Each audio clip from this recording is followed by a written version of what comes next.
Nasa 100 tindahan ang nasunog sa Commonwealth Market sa Quezon City.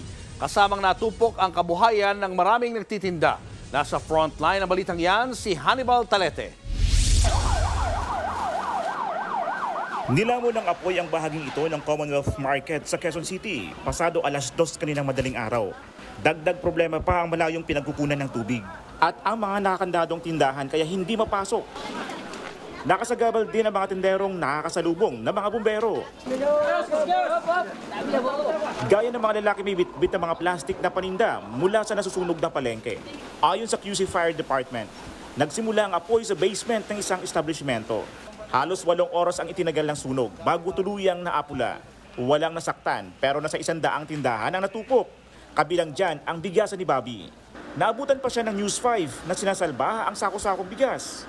Hinukay na lang namin yung mga nasa ilalim pa na pwede pa. Pati ang pinapasukang tindahan ni Joy, hindi na nakaligtas sa sunog. Duty pa sana namin ngayon eh. Wala po talaga, wala nang naisalba. Pati sa kanila kakanin. Inaalam pa ang sanhi ng apoy at kung magkano ang halaga ng pinsala. Kakausapin naman ng pamunuan ng palengke ang mga may-ari ng tindahan para alamin ang mabibigay nilang tulong. Nagbabalita mula sa frontline, Hannibal Talete, News 5. Mga kapatid, Julius Babaw po. Iba na ang may alam at may pakialam sa panahon ngayon. Para sa frontline ng mga balita, mag-follow at mag-subscribe sa social media pages ng News 5.